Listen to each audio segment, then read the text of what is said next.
is 10%. This means that with a $10 billion deposit, 10% or $1 billion is held as the required reserve, while the other $9 billion is considered an excessive reserve and can be used as the basis for new loans.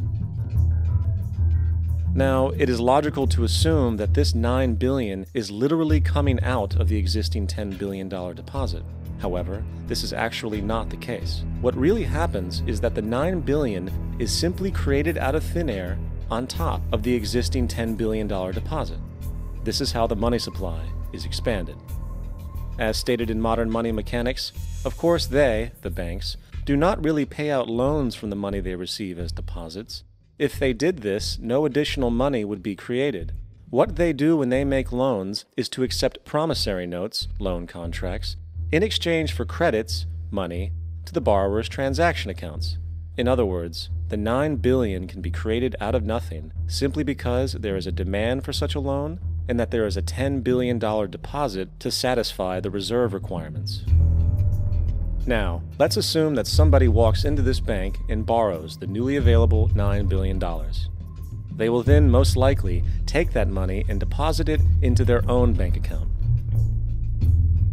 The process then repeats, for that deposit becomes part of the bank's reserves.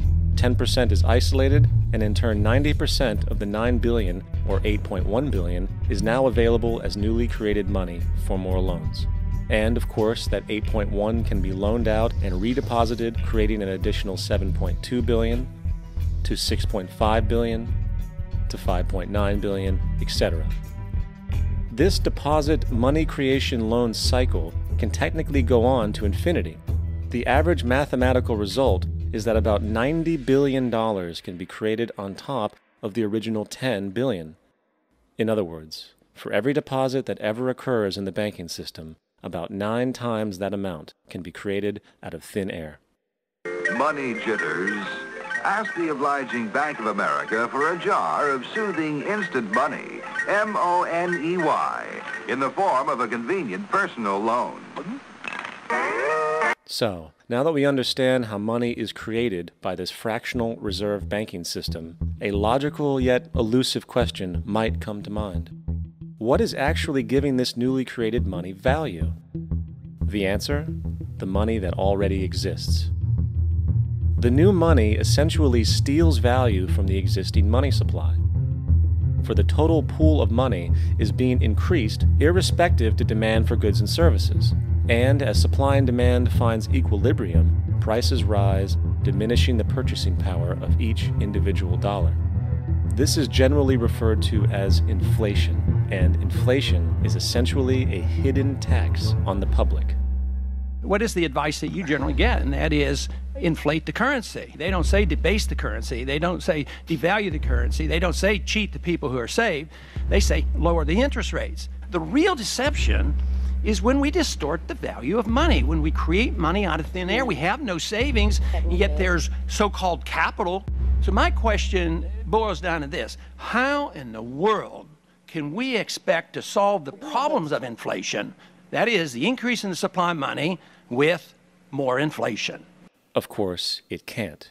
The fractional reserve system of monetary expansion is inherently inflationary. For the act of expanding the money supply without there being a proportional expansion of goods and services in the economy will always debase a currency. In fact, a quick glance at the historical values of the US dollar versus the money supply reflects this point definitively, for the inverse relationship is obvious. $1 in 1913 required $21.60 in 2007 to match value. That is a 96% devaluation since the Federal Reserve came into existence. Now, if this reality of inherent and perpetual inflation seems absurd and economically self-defeating, hold that thought, for absurdity is an understatement in regard to how our financial system really operates. For in our financial system, money is debt. And debt is money. Here is a chart of the U.S. money supply from 1950 to 2006. Here is a chart of the U.S. national debt for the same period. how interesting it is that the trends are virtually the same. For the more money there is, the more debt there is. The more debt there is, the more money there is. To put it a different way, every single dollar in your wallet is owed to somebody by somebody. For remember, the only way the money can come into existence is from loans.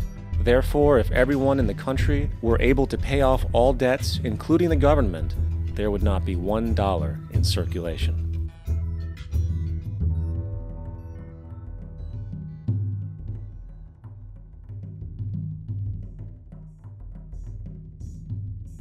In fact, the last time in American history the national debt was completely paid off was in 1835 after President Andrew Jackson shut down the central bank that preceded the Federal Reserve. In fact, Jackson's entire political platform essentially revolved around his commitment to shut down the central bank, stating at one point, "The bold efforts the present bank has made to control the government are but premonitions of the fate that awaits the American people should they be deluded into a perpetuation of this institution or the establishment of another like it." Unfortunately, his message was short-lived, and the international bankers succeeded to install another central bank in 1913, the Federal Reserve. And as long as this institution exists, perpetual debt is guaranteed. Now, so far we have discussed the reality that money is created out of debt, through loans. These loans are based on a bank's reserves, and reserves are derived from deposits. And through this fractional reserve system, any one deposit can create 9 times its original value, in turn debasing the existing money supply, raising prices in society. And since all this money is created out of debt and circulated randomly through commerce, people become detached from their original debt, and a disequilibrium exists where people are forced to compete for labor in order to pull enough money out of the money supply to cover their costs of living. As dysfunctional and backwards as all of this might seem, there is still one thing we have omitted from this equation. And it is this element of the structure which reveals the truly fraudulent nature of the system itself: the application of interest. When the government borrows money from the Fed, or when a person borrows money from a bank, it almost always has to be paid back with accrued interest.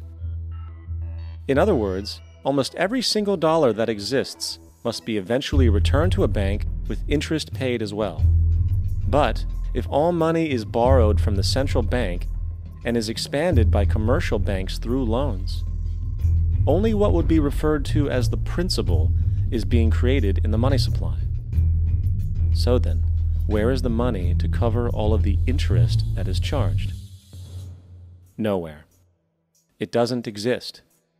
The ramifications of this are staggering, for the amount of money owed back to the banks will always exceed the amount of money that is available in circulation.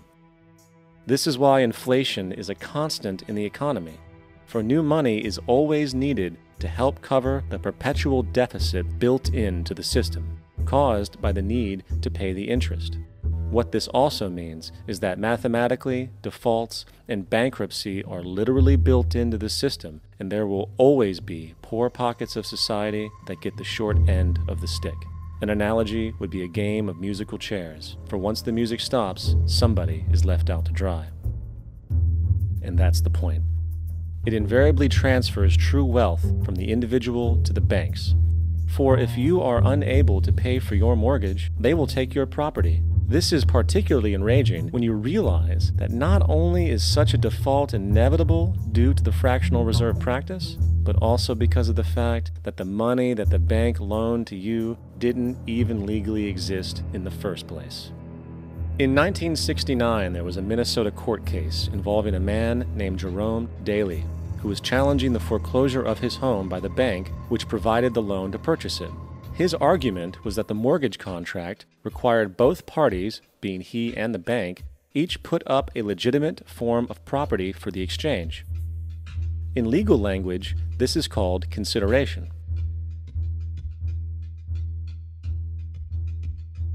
Mr. Daly explained that the money was, in fact, not the property of the bank, for it was created out of nothing as soon as the loan agreement was signed. Remember what modern money mechanics stated about loans? What they do when they make loans is to accept promissory notes in exchange for credits. Reserves are unchanged by the loan transactions, but deposit credits constitute new additions to the total deposits of the banking system. In other words, the money doesn't come out of their existing assets. The bank is simply inventing it, putting up nothing of its own, except for a theoretical liability on paper.